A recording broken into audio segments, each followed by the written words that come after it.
Desde Lima, Perú, y por la frecuencia de Radio Independencia, la radio del folclore. Damos inicio al programa Síntesis Semanal. Programa de análisis de la realidad internacional, nacional y local. Queda con ustedes en la conducción el analista en temas políticos, Willy Cotrina Aguilar. Buenas tardes, amigos oyentes y televidentes de su programa Síntesis Semanal, programa que se transmite todos los sábados desde la ciudad de Lima, Perú, a través de la frecuencia de Radio Independencia, la radio del folclore. Transmitimos en la frecuencia de AM por el 1550 desde la ciudad de Lima. También transmitimos por nuestras redes sociales a través de la cuenta en Facebook Radio Independencia 1550 y también por nuestra cuenta en Facebook Síntesis Semanal. Una vez más, amigos, para dar inicio a su programa semanal de hoy, 22 de mayo.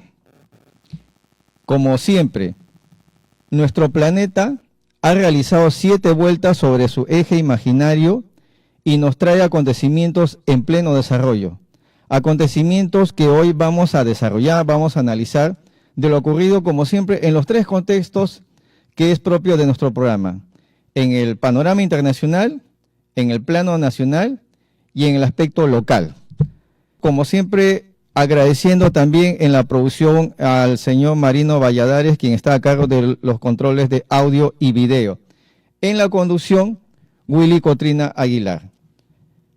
Iniciamos nuestro programa con la efemérides para hacer un recordatorio de lo acontecido un día como hoy, 22 de mayo. Un día como hoy, 22 de mayo del año 1924, esto ocurrió en Francia, nació el famoso cantante Charles Aznavour. Hablar de Charles Aznavour implica toda una época de la música y de la actividad artística en Francia. Charles Aznavour es el ícono, tan igual como en el género femenino. En Francia fue Edith Piaf, en el género femenino, la famosa cantante Edith Piaf. En el género masculino, el ícono es sin duda Charles Aznavour. Entonces, para recordar a este destacado artista y cantante, Charles Aznavour, que nació un día como hoy en 1924, vean este detalle, su nombre legal fue Shanoub Barinag Arsbaurian Bagdasarian, artísticamente conocido como Charles Aznavour. Entonces, producción para recordar a este célebre cantante, vamos con el video 1.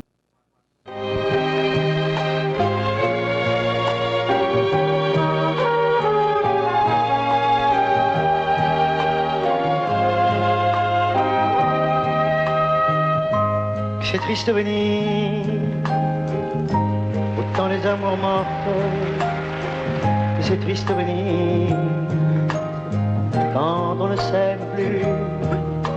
C'est trop triste venir, autant les amours mortes, c'est trop triste venir, quand on ne s'aime plus.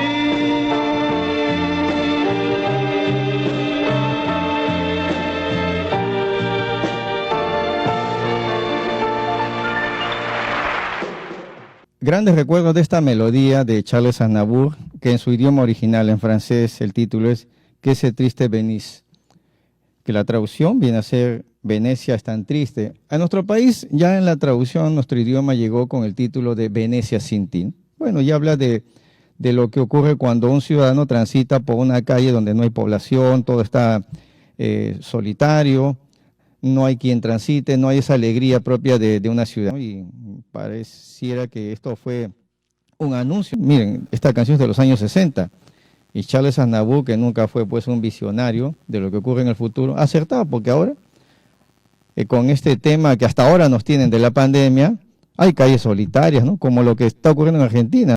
El presidente, que dice ser socialista, Alberto Fernández, ha anunciado que a partir de hoy en Argentina se va a imponer una cuarentena de 9 días. Obviamente ya sabemos de quién viene eso, ¿no? De grandes corporaciones que, desesperados por vender sus medicamentos, lamentablemente pues involucran a gobiernos sumisos como el de Alberto Fernández, que está consintiendo esto. Gran diferencia con la reacción y la posición del presidente John Magufuli, presidente de Tanzania, que él asumió una posición firme. Ya lo hemos mencionado en programas anteriores, ¿no? Este cantante Charles Aznavour, como les decía, marcó toda una época en la melodía de las baladas principalmente, ¿no? O la época del romanticismo. Tan igual como otros cantantes de su época, Maurice Chevalier en Francia, Alain Barrière, Gilbert Bicot y hasta el propio Johnny Hallyday, ¿no? Cantantes franceses que marcaron época en Occidente. Vamos ahora en la efemérides a hablar, lamentablemente tenemos que mencionar también fallecimientos. Ya hemos hablado de nacimientos, ahora vamos a hablar de fallecimientos. Un personaje muy recordado. Nos trasladamos a Argentina. En el mundo del boxeo destacó un pugilista argentino que se le recuerda mucho porque su muerte fue repentina. A temprana edad, él falleció a los 33 años. Estamos hablando de Óscar Natalio Bonavena, conocido en el mundo del boxeo como Ringo Bonavena. Luego le vamos a explicar por qué ese sobrenombre de Ringo Bonavena, ¿no? Porque su nombre real era Óscar Natalio Bonavena. Y para recordar su trayectoria, porque él falleció un día como hoy, 22 de mayo de 1976, y falleció en una forma trágica. Él fue asesinado. Y ahora vamos a explicar también estas circunstancias en las que lamentablemente se involucran algunos dedicados a esta actividad, el boxeo, ¿no? No sé si denominarlo un deporte, porque ver a dos personas que resuelven sus diferencias a golpes no necesariamente tiene que denominarse deporte. Pero es una actividad muy lucrativa que ha logrado pues un espacio, ¿no? en el acontecer de la historia, porque esto siempre ha sido, algunos hasta pretenden considerarlo parte de nuestra cultura, ¿no? Bueno, el asunto es que es una actividad muy comercial, ¿no? Lucrativa en extremo. Vamos, para recordar la trayectoria de Ringo Bonavena, vamos producción con el video 2 mientras lo vamos comentando también. Este es el inicio del programa del recordado humorista argentino Pepe Biondi.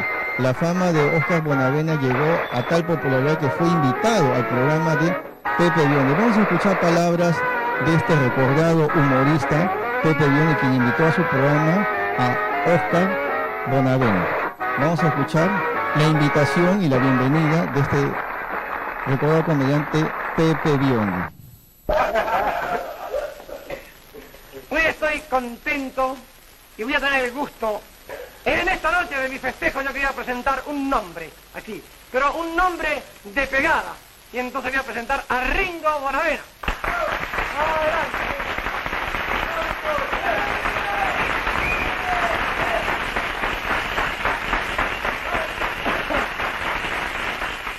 Querido amigo Ringo, hoy vas a trabajar conmigo de actor cómico. Bueno, yo soy cómico. Pero el gran hecho de trascendencia para Óscar Bonavena fue cuando logra una pelea con el famoso Cassius Clay, que luego se cambió su nombre al de Mohamed Ali, ¿no?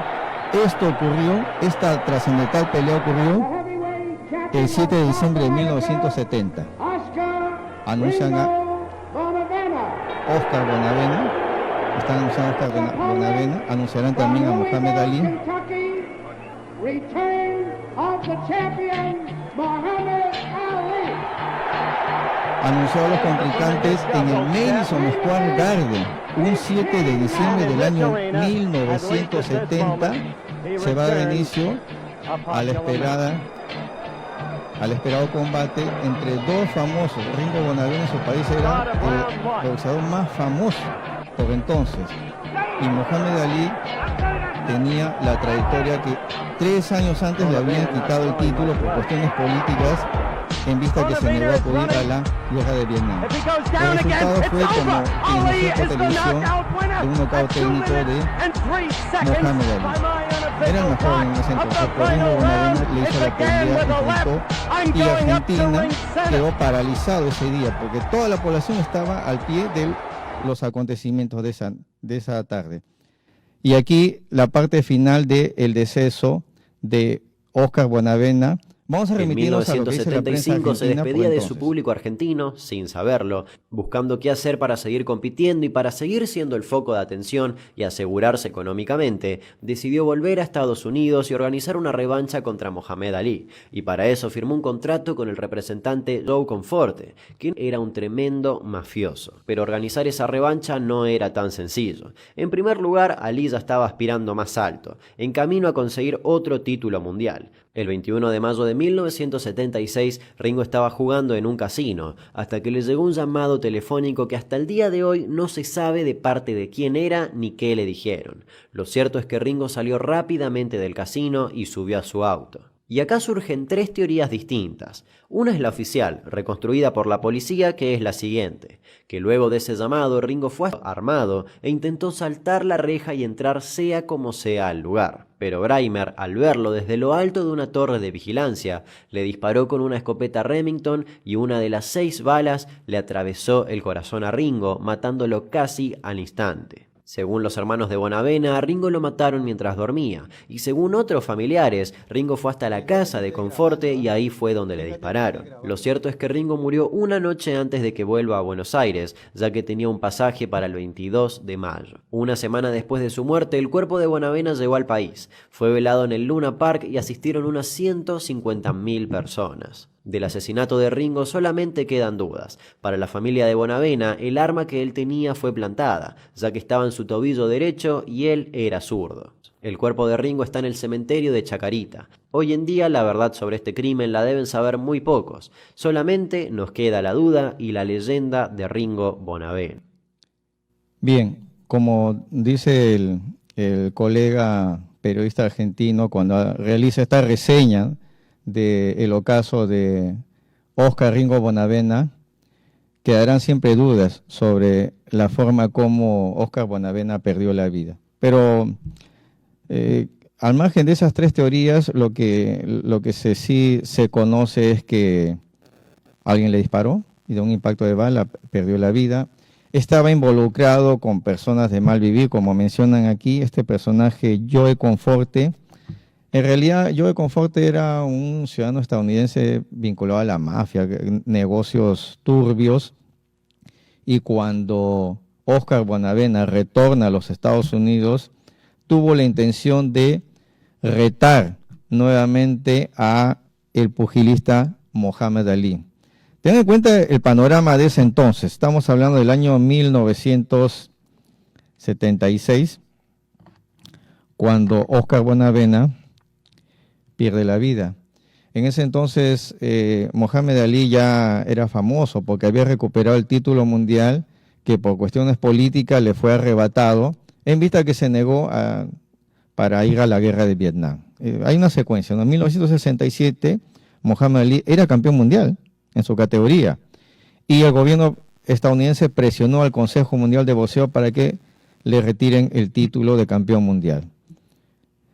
Luego de una serie de litigios contra el gobierno estadounidense, Mohamed Ali logra que el Consejo Mundial de Boxeo le permita retornar a la actividad pugilista, pero no de inmediato al título mundial que le habían arrebatado, ¿no? Ustedes saben que en el mundo del boxeo existe lo que ellos denominan un ranking. Empieza desde el puesto 100 y va ascendiendo, va retando a los que están en esa lista de ranking, hasta llegar a retar al campeón. Y eso estaba haciendo Mohamed Ali en ese entonces. Entonces, esta pelea en 1970, Mohamed Ali no tenía ningún título mundial en ese entonces, por lo que se entiende que esta pelea entre Mohamed Ali y Oscar Bonavena fue de exhibición, y una exhibición muy lucrativa porque, según lo que se conoce, a Oscar Bonavena por pelear con Cassius Clay en ese entonces, 7 de diciembre de 1970, le pagaron la suma de $150,000. En esa época, es decir, hace más de 50 años. Luego, ¿qué ocurrió? Oscar Buenavena intentó nuevamente retar a Mohamed Ali y logra contactar con un empresario dedicado a estas actividades del boxeo, Joe Conforte, ¿no? Pero Joe Conforte era un personaje muy oscuro, donde Oscar Buenavena lamentablemente se involucró en líos personales y sí se puede entender que quien disparó contra Oscar Buenavena fue un empleado de este personaje de la mafia, Joe Conforte. Y lamentablemente pues ya no se podía hacer nada, perdió la vida Oscar Buenavena. A este empleado de Joe Conforte lo encarcelaron apenas 2 años, ¿no? Luego le dieron libertad condicional, pero se truncó una carrera de este personaje, Oscar Buenavena, que como ustedes ven, también le gustaba mucho participar en actividades del espectáculo, ¿no? Habiendo sido invitado en el programa de Pepe Biondi, el más famoso humorista de Argentina por ese entonces.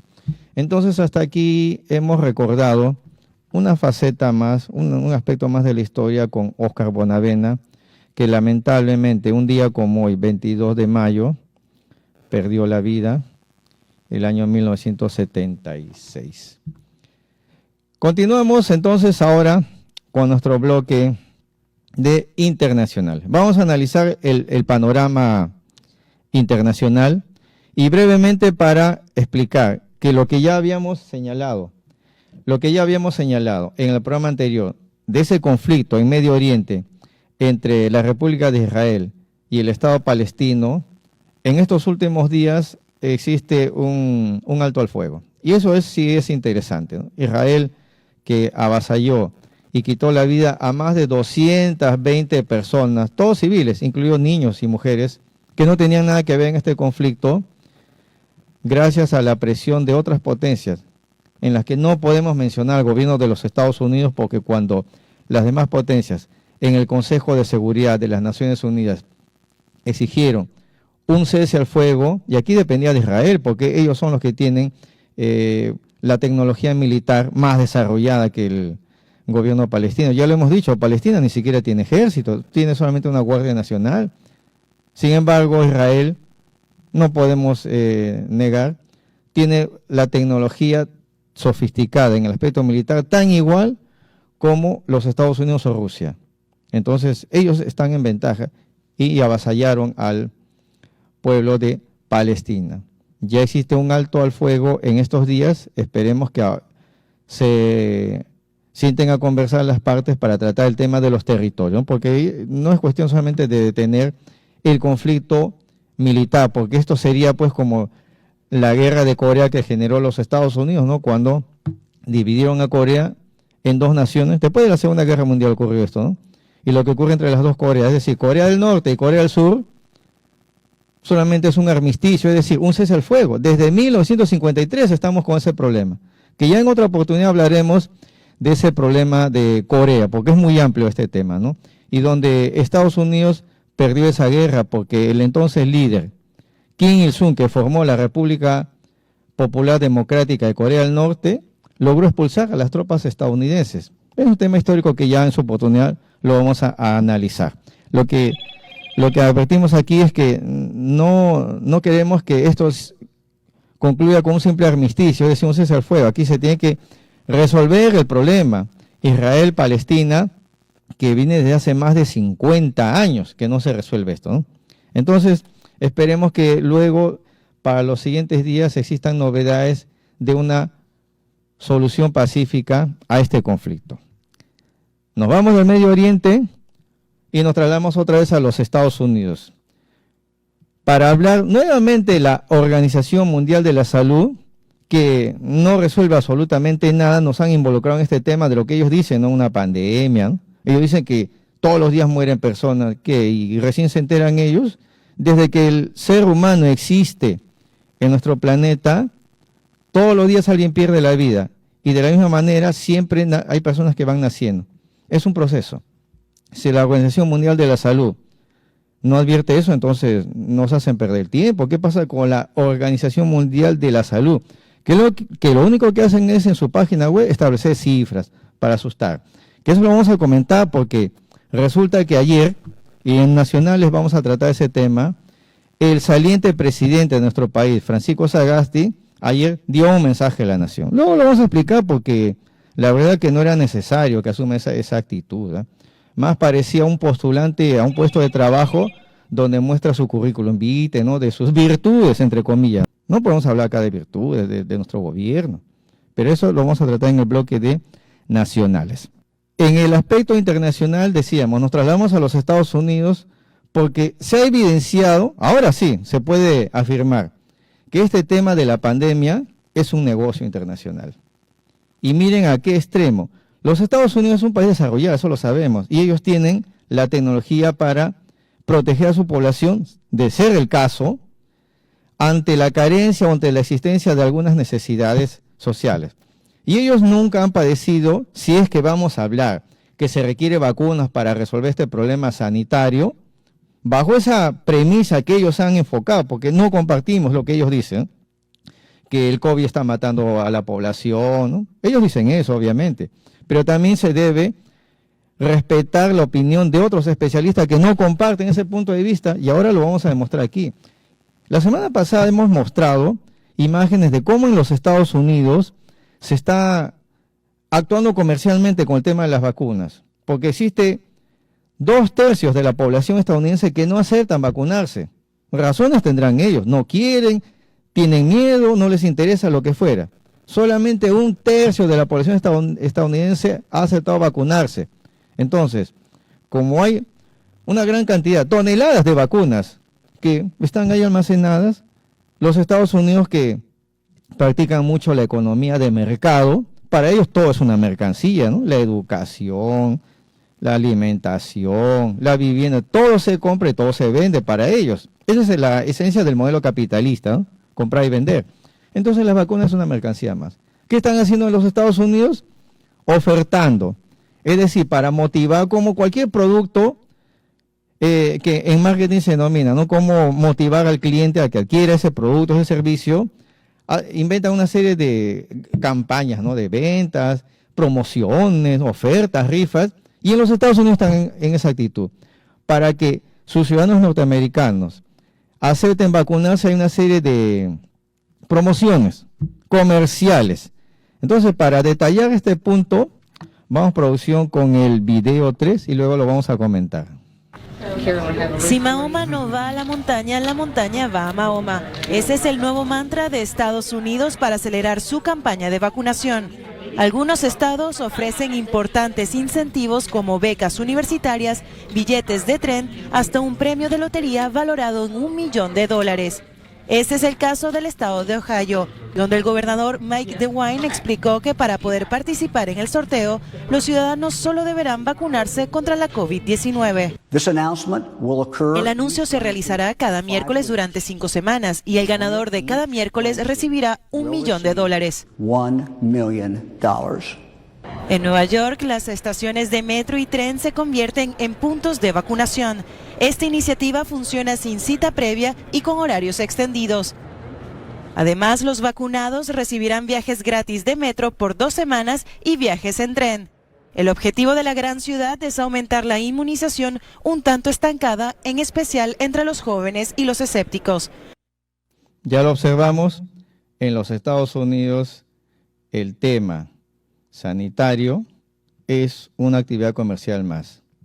Ellos siempre han vivido así, comercializando productos, comercializando las necesidades de la población, y este tema de la salud para ellos no les llama la atención. Ahora, acá hay otro aspecto. A raíz que en los Estados Unidos existe, entre comillas, esas facilidades para acceder a una vacuna, existen compatriotas peruanos que tienen capacidad económica, han adquirido un pasaje aéreo y han viajado a los Estados Unidos, ¿no? Lo que actualmente se denomina como turismo COVID-19. Han viajado y como acudir a una farmacia, a cualquier establecimiento, han adquirido la vacuna y han sido inoculados. Eso en vista que en los Estados Unidos sobran las vacunas, porque ya lo hemos dicho, un gran sector de la población estadounidense no le interesa ese tema. Y por lo tanto hay personas que, bueno, pues creen que es el fin del mundo, ¿no? Y que la vacuna los va a llevar a la vida eterna. Han acudido a ese territorio para que les apliquen la vacuna. Bueno, ellos creen eso, ¿no? Que la vacuna es la solución, ¿no? Gracias aquí a la Organización Mundial de la Salud, que con esa dictadura sanitaria que nos ha impuesto, están asustando a la población. Ya lo hemos comentado nosotros, y aquí también estuvo en nuestro programa un especialista, el señor César Rodríguez, quien explicó el tema, y la conclusión es eso. Es un negocio más que le reclamamos a la Organización Mundial de la Salud. La ONU debería hacer algo al respecto, porque ya llevamos un año con ese tema y no se ha resuelto absolutamente nada. Muy por el contrario, ahora existen nuevos millonarios gracias a este tema de la venta de equipos médicos, la venta de la mascarilla. Hay personas que se han enriquecido y que a ellos les interesa que siga esta dictadura sanitaria en el mundo en general, no solamente aquí, porque luego vamos a hablar de un periodista, un colega del periodismo deportivo, que por declarar, tan igual como lo que estamos declarando aquí en Radio Independencia, la radio del folclore, lo despidieron del trabajo. En ATV ocurrió eso, luego lo vamos a explicar en el segundo bloque. Bueno, lamentablemente pues existen otros medios donde no hay libertad de expresión, gracias a la gerencia, a nuestro señor gerente Walter Valdeón, que aquí sí se nos permite hablar con absoluta libertad y se respeta el derecho de opinión de cada conductor aquí en nuestra casa radial, Radio Independencia, la radio del folclore. Eso lo vamos a desarrollar en el tema de nacionales.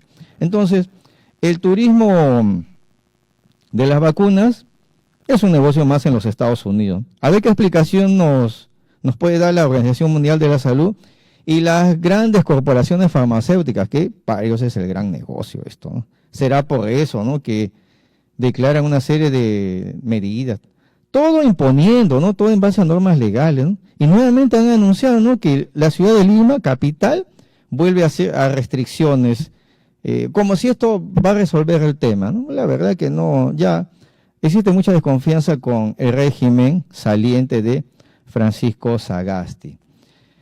Terminamos aquí el desarrollo de temas internacionales y vamos al bloque de nacionales. Y lo que habíamos dicho, es muy peligroso cuando se restringe la libertad de expresión de quienes tienen la posibilidad de dirigirse al público.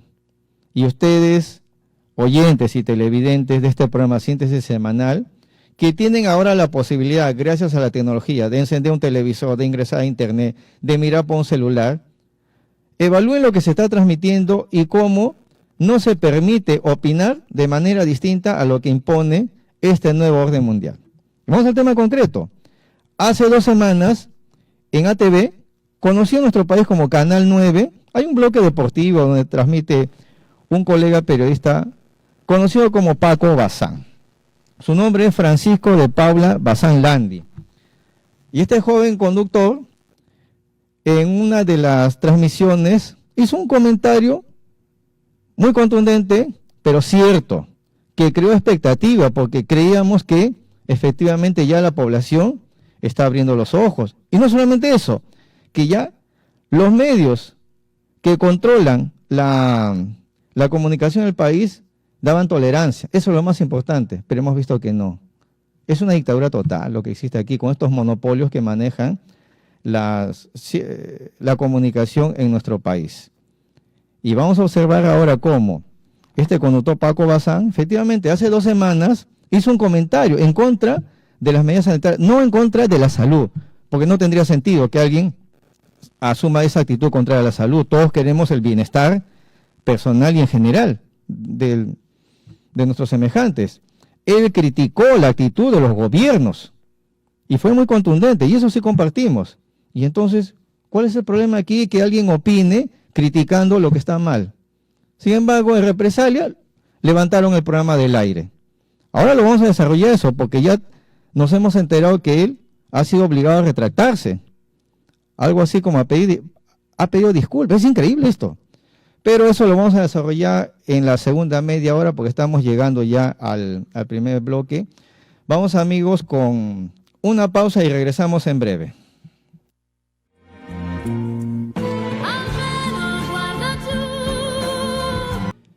Retornamos a la segunda media hora de nuestro programa Síntesis Semanal, programa que se transmite desde la frecuencia 1550 en AM de Radio Independencia, la radio del folclore. Transmitimos todos los sábados a las 13 horas desde Lima, Perú. En la conducción, Willy Cotrina Aguilar, y en los controles, el señor Marino Valladares.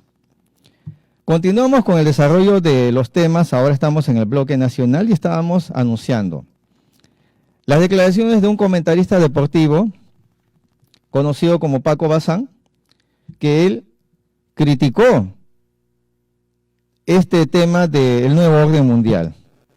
Entonces, para verificar, para recordar lo que él dijo, vamos con el video producción para luego hacer el comentario. Vamos con el video 4. Un libertario, yo creo en la libertad. Yo creo que esto es lo que yo creo, escúcheme bien, quizás usted coincide conmigo. Yo creo que esto es un plan genocida del nuevo orden mundial que está buscando adoctrinarnos a los humanos, que nos quieren silenciar. No estoy loco, es lo que yo creo realmente, que nos han puesto estos tapabocas para silenciarnos, que simboliza además a los esclavos egipcios, porque los esclavos egipcios tenían caretas y así los sometían, y que a nosotros, a los adultos, no nos afecta tanto porque nosotros nos resistimos. Pero ¿en dónde está trabajando el nuevo orden mundial, Soriano?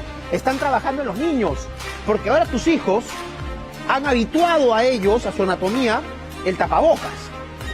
Entonces, claro, de pronto encuentran la solución al virus que se originó en China con medidas sociales. Nos imponen esas cosas raras de no reunirnos con más de 6 personas, de no poder ir a restaurantes, de no poder ir a espacios públicos, a parques, a espacios ventilados. Esto es una organización genocida mundial. Y genocidas también los gobiernos que se prestan a este plan maquiavélico que viene de afuera, de la agenda de Davos. Sé mucho del tema, créanme. El grupo ATV rechaza los comentarios vertidos, a título personal, por Paco Bazán el día de ayer en El Deportivo.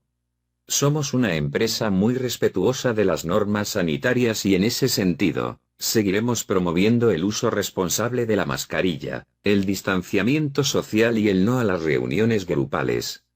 Consecuentemente, y de acuerdo a nuestro código de autorregulación que nos rige, el día de hoy el programa El Deportivo no será emitido. Para quienes nos siguen por radio, hemos difundido un video de hace 2 semanas del programa El Deportivo que conduce Paco Bazán, donde él criticó directamente, de manera frontal, a este nuevo orden mundial. Y consideramos que formular una crítica no debe preocupar, salvo que existan pues intereses declarados, porque él no está pues vulnerando la tranquilidad de la población, no está perjudicando a nadie, es decir, no está cometiendo ningún delito. Si estuviera agraviando la dignidad de alguna persona, la vida íntima de alguien, sí, tal vez sería merecedor, ¿no?, de los correctivos. Pero de inmediato, ATV, Canal 9, sacó del aire el programa y colocó un comunicado, ¿no? Porque escribir un texto es fácil, ellos pueden poner muchas cosas, ¿no?, que son respetuosos. Bueno, ellos pueden decir muchas palabras. Pero aquí se ve la actitud fascista de los directivos de este medio televisivo, donde, porque no opina como ellos establecen, lo sacaron del programa. Ahora, ustedes saben qué pasó luego, porque esto fue hace 2 semanas. Paco Bazán declaró esto hace 2 semanas y durante varios días desapareció. Es más, él en sus redes ya no escribía y creó una situación de misterio. Ustedes saben que ya se ha vuelto a transmitir el programa, es decir, se está transmitiendo ya con normalidad. Y el conductor es el mismo, Paco Bazán. ¿Qué pasó? Días antes, en el transcurso de esta semana, hay un video, sí, y se transmitió en vivo, donde Paco Bazán ha pedido disculpas, donde menciona que, bueno, es una opinión personal, ¿no?, y que él respeta, ¿no?, las medidas sanitarias. Bueno, todos respetamos las medidas sanitarias porque la ley lo establece. Ahora otra cosa es que si estamos de acuerdo o no. ¿O ustedes creen que todos estamos de acuerdo con las leyes que dictan nuestras autoridades? Que las respetamos. Pero no necesariamente estamos de acuerdo. A ver, ¿quién está de acuerdo con la ley que establece pagar el 18% de IGB? Nadie. Pero sin embargo respetamos, ¿no? Porque cuando compramos un televisor, nos recargan el 18% del precio real, y ese precio lo tenemos que pagar nosotros como consumidores finales. ¿Y estamos de acuerdo con eso? No. ¿Y opinar eso? No es ningún delito. No estamos de acuerdo con esa ley de IGB, así como miles de leyes con las que no estamos de acuerdo, pero las respetamos, eso es cierto. Tenemos que respetar porque la ley es dura, pero lamentablemente ese es el único mecanismo para mantener un orden social. Entonces, ¿por qué razón lo retiraron del aire a Paco Bazán? ¿Qué, por opinar? No alteró el orden. Bueno, lamentablemente esa es la política de trabajo de un medio televisivo como el que ya hemos mencionado. Aquí viene lo penoso. Ya en los últimos días han aparecido en la señal de este canal de señal abierta, donde el señor Paco Bazán pide disculpas y manifiesta que lo que mencionó es a título personal. Entonces, para conocer qué es lo que dijo, luego realizar el análisis, vamos, producción, con el video 5. ¿Cómo están? Buenas noches, bienvenidos al Deportivo en Otra Cancha. Soy Paco Bazán y quiero aprovechar estos minutos primero para agradecerles por acompañarnos noche a noche en el programa. Ustedes, sí, ustedes en casa, son el motor y el motivo del Deportivo en Otra Cancha. Por eso es tan importante para mí ofrecer sinceras disculpas por comentarios a título personal emitidos en este espacio sobre la crisis sanitaria mundial. Como peruano, deportista, bombero voluntario, hijo de médico y comunicador, soy respetuoso de las normas que promueven el uso responsable de la mascarilla, el distanciamiento social y el no a las reuniones grupales. Hoy más que nunca debemos ser responsables y empáticos. Reitero mis disculpas y les pido que no bajemos la guardia. Ya escucharon, ya hemos visto, para quienes nos siguen por televisión, declaraciones del mismo conductor. Hace 2 semanas criticó el nuevo orden mundial, realizó las precisiones que fue fácil de entender, lo que decía. Todos entendimos su mensaje, una crítica severa contra este orden mundial sanitario represivo que viene de la OMS y de algunas corporaciones, incluidos los laboratorios, los grandes laboratorios, y lamentablemente gobiernos que también consienten eso. Entonces, ¿cuál es el problema? Él realiza una apreciación de un panorama que todos lo ven, nos reprimen, nos tienen confinados, nos imponen usar este dispositivo llamado mascarilla, que les voy a contar una anécdota. Hace unos días estuve en el aeropuerto internacional Jorge Chávez dando la bienvenida a unos amigos donde en su país no es obligatorio usar la mascarilla. Un país que está en el continente asiático. Y ellos se sorprendieron, me dijeron, oye, ¿qué es lo que pasa con tu población? ¿Por qué andan así enmascarados? Para darle la explicación me tomó 1 hora, porque ellos no entendían. Me decían, pero no entendemos, tú nos explicas razones, pero no entendemos por qué están enmascarados. Porque en su país no es obligatorio el uso de mascarilla. Entonces, ¿en qué nos estamos convirtiendo nosotros? En una sociedad donde ya somos, pues, tema de comentario y de extrañeza en otros países donde no tienen este problema, porque ellos no permiten este tipo de corporaciones que les imponen el temor para venderles un producto, ¿no? La mascarilla, la vacuna, todo eso, que es una mercancía más que ellos ya lograron imponer, que también mencionamos, y ustedes lo pueden observar en los diversos medios de comunicación. En Europa ya están imponiendo que para ingresar a ese continente, usted tiene que acreditar que se ha vacunado. Claro, la pregunta es, ¿y qué pasa si no estoy de acuerdo con la vacuna? Porque no existe ninguna ley que ordene que todos deben vacunarse. Y esperemos que no se le ocurra a nuestro gobernante imponer ese tipo de disposiciones. Entonces, si existe esa libertad para aquellos que dicen, no, yo no estoy de acuerdo con la vacuna, no me voy a vacunar. Sin embargo, en Europa, que lamentablemente pues Europa siempre se ha caracterizado, ¿no?, por imponer a la fuerza, ¿no? No en vano hace 500 años nos invadieron, ¿no?, y saquearon todos nuestros recursos. Entonces esa mentalidad medieval, interventora, avasalladora de los europeos, otra vez la están aplicando.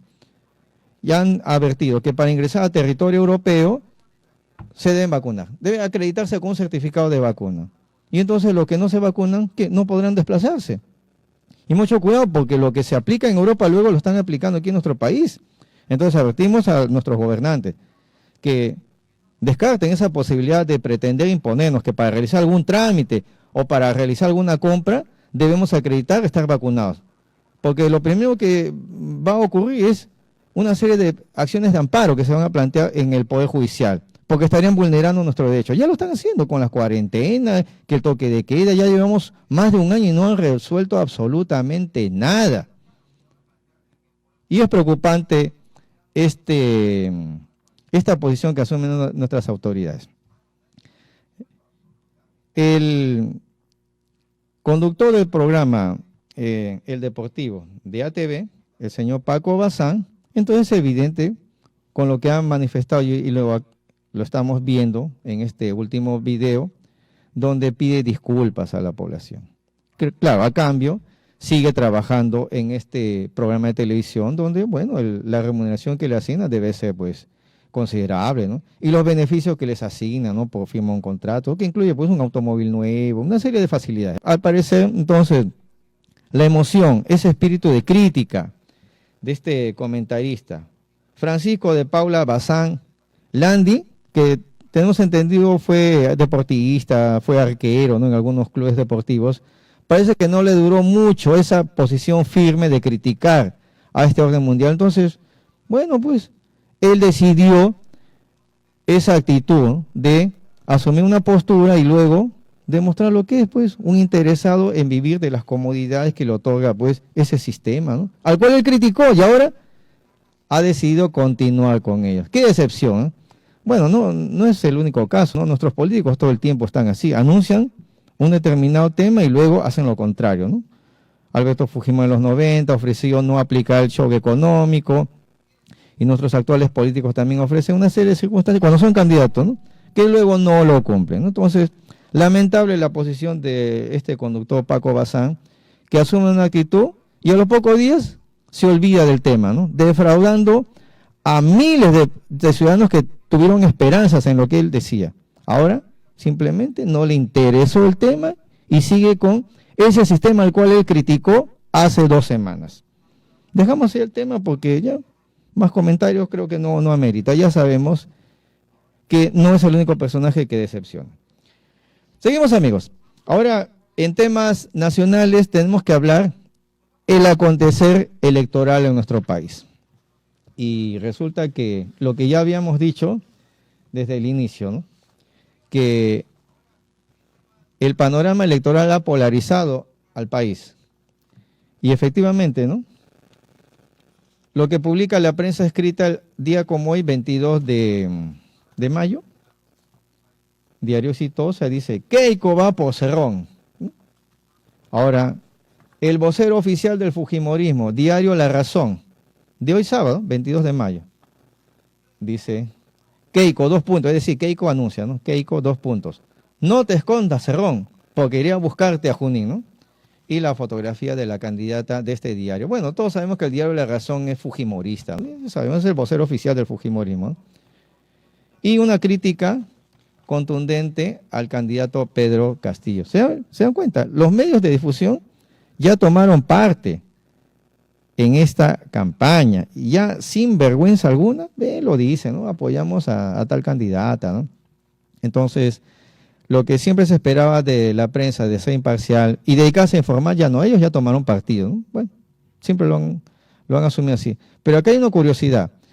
Estos diarios que tanto, ¿no?, apoyan a la candidata Keiko Fujimori, hasta hace unos días nos tenían con la idea, y parece que no les resultó, anunciaban ya la diferencia de respaldo para el 6 de junio, se va nivelando, es decir, existe un empate técnico, anunciaban ellos, ¿no? Uno dice, oye, pero la diferencia entre ambos candidatos es de 10 puntos. Uno dice, no, ya es estrecha la diferencia, es un empate técnico.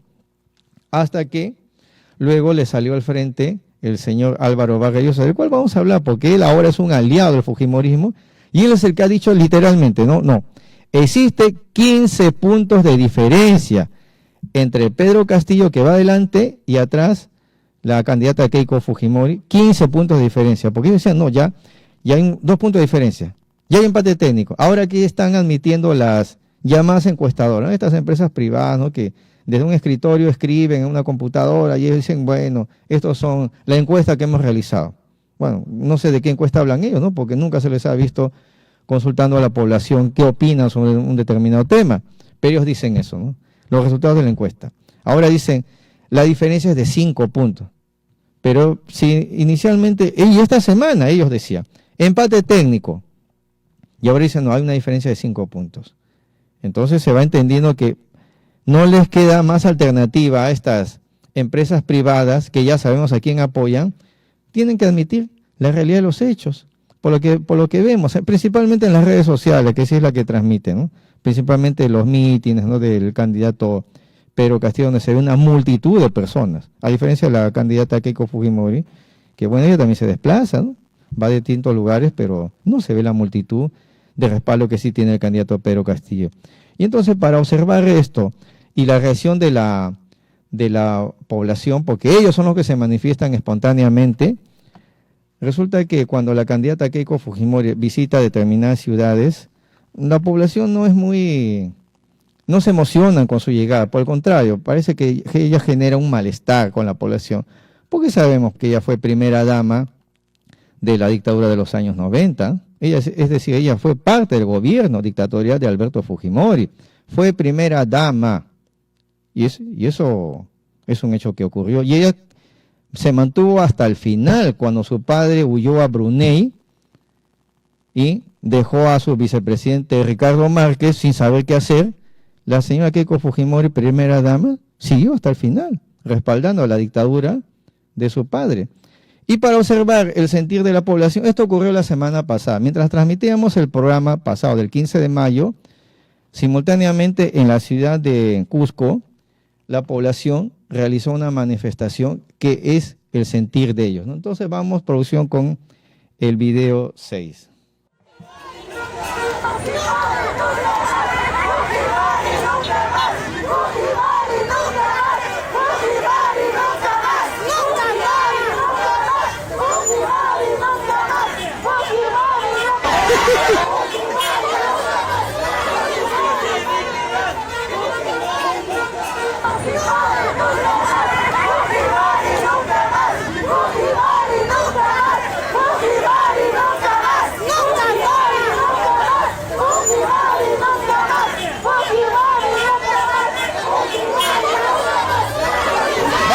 Bárrelo, muy bien.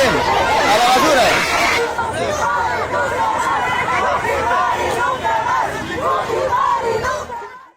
Son imágenes que distintos oyentes nos han enviado para conocer que el pasado sábado 15 en la ciudad de Cusco hubo una manifestación espontánea.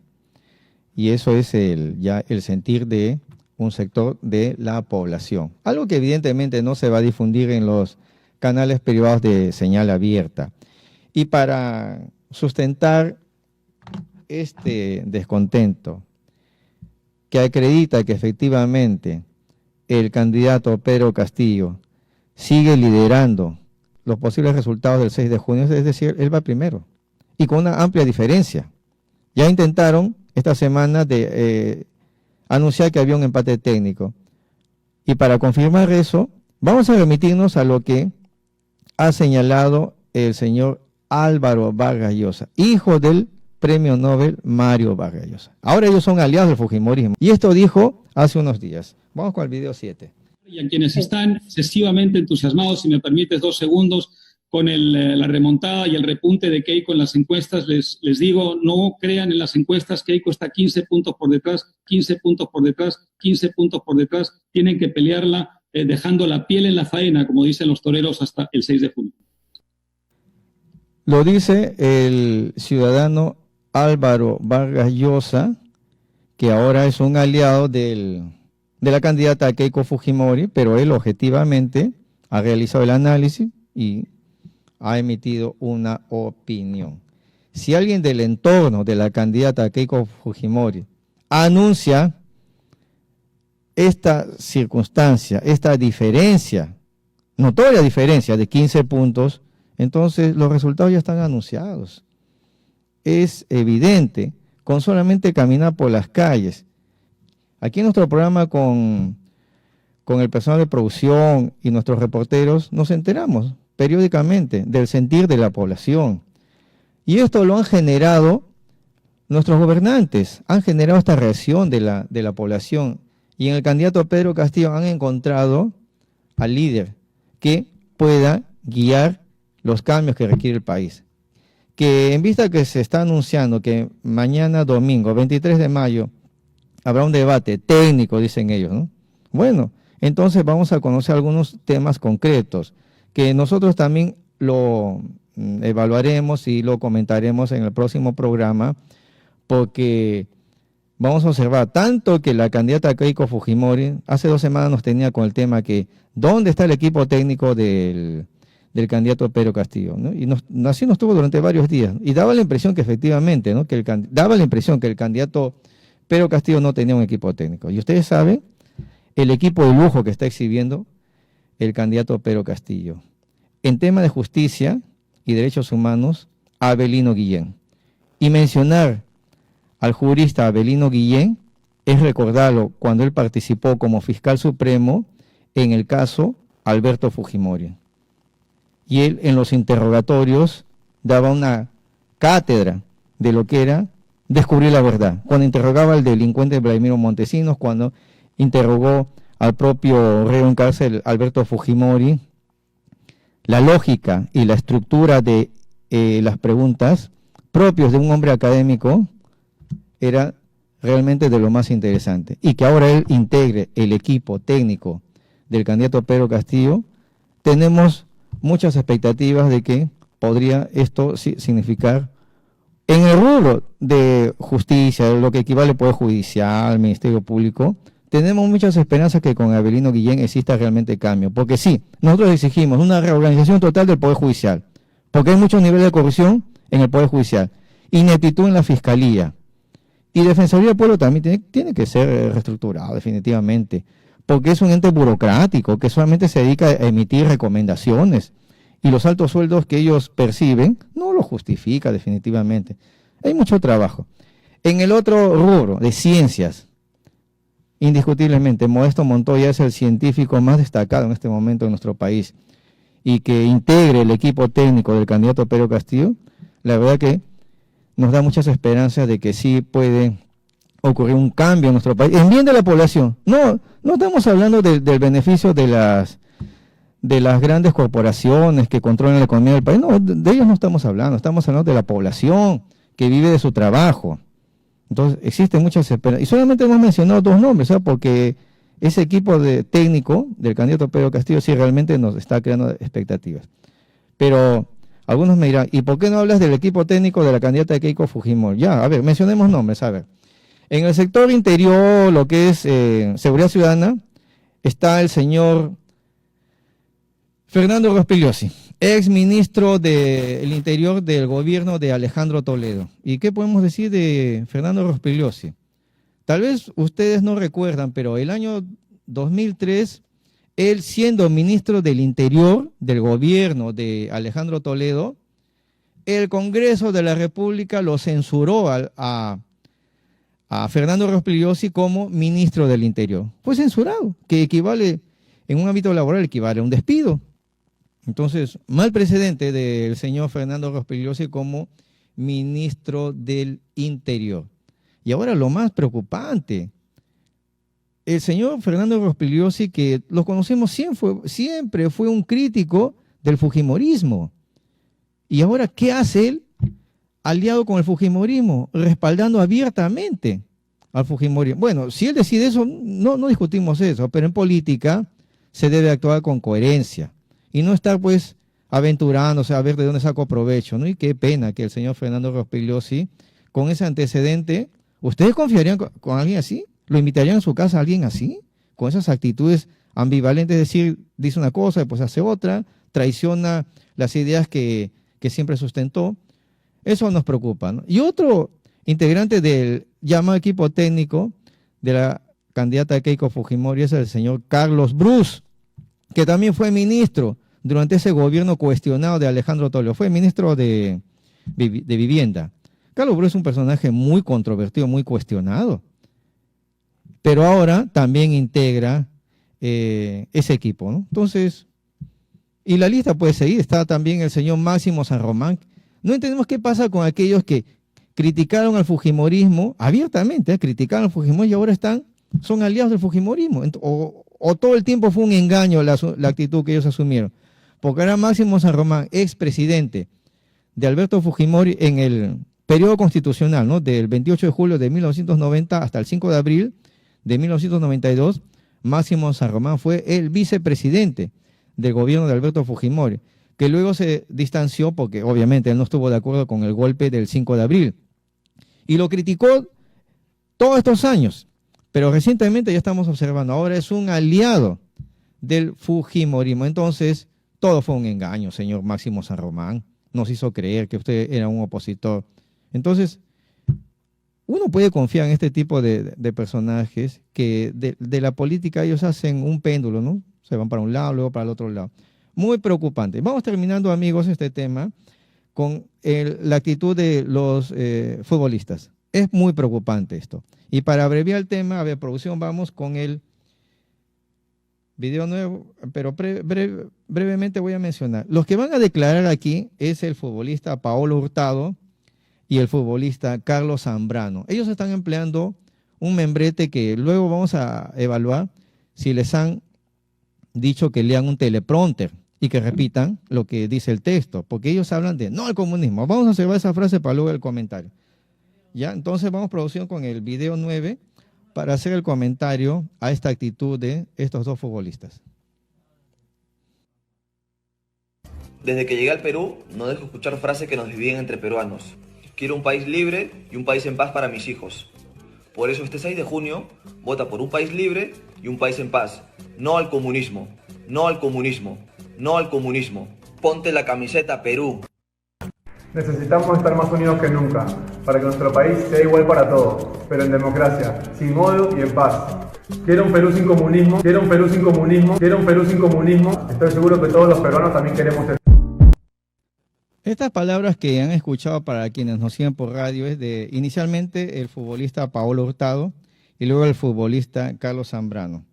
Bueno, de fútbol nosotros no vamos a detallar porque nuestro programa no está dedicado a eso, pero si estos futbolistas han dedicado su tiempo en emitir un comentario, entonces ya están entrando en el tema político. Y vamos a analizar lo que han dicho. Ellos han enfatizado mucho esa expresión. No al comunismo, han dicho. Yo les preguntaría a estos dos jóvenes futbolistas, Paolo Hurtado y Carlos Zambrano, si conocen la definición del término comunismo. Me podrán decir ellos si esto es una ideología, es una posición social, una expresión cultural. ¿Qué podrían decir ellos de lo que es el comunismo? Es penoso eso, amigos, que a una persona le digan, ya, vas a leer esto que está aquí. Porque luego no van a poder sustentar, ese es el gran problema. En política tenemos que estar preparados. Si hablamos de ideas, tenemos que sustentarlo. Y muy decepcionante, que luego ya en los siguientes programas vamos a reclamarle esto a este argentino de nombre Ricardo Gareca, que él tiene que responder por esta actitud. Porque él, el día de ayer, dio conferencia de prensa, o me parece que fue el día jueves, que parecía un mensaje a la nación. Y qué curioso, ¿no? Cuando habla Ricardo Gareca, el director técnico de la selección peruana de fútbol, todos quedan callados, ¿no? Y lo escuchan como si fuera el mensaje del presidente de la República. Le reclamamos aquí al señor Gareca, ponga orden en su equipo, que no se involucren en política. Y usted tampoco realice declaraciones políticas, porque usted presionó al gobierno peruano para que se permita la actividad futbolística aquí. Porque el fútbol es un negocio. Estamos hablando de fútbol profesional, encasillado en esta organización llamada Federación Peruana de Fútbol. Nosotros respetamos la actividad amateur, que es sin fines de lucro, pero lo que ustedes realizan, que es fútbol profesional, es lucrativo. Y nos preocupa ahora se involucran en política. ¿Qué intereses hay aquí? Definitivamente ya sabemos qué posición están asumiendo ustedes, señores futbolistas. Están apoyando a la candidata Keiko Fujimori. Es evidente, porque están repitiendo ese membrete que semanas atrás decían en la campaña de Keiko Fujimori, no el comunismo. Y ahora ustedes dicen lo mismo. Bueno, y si ya se identificaron, es por eso que se han ganado el rechazo también de sus propios hinchas, ¿no? Ahí están en las redes. Los han criticado duramente, ¿no? Entonces, qué decepcionante que asuman esa aventura política, ¿ya? Hasta aquí, amigos, el programa de hoy ya nos venció la hora. Les agradecemos por su atención y por escucharnos. Estaremos transmitiendo nuestro programa, como siempre, el próximo sábado a las 13 horas. Hasta entonces.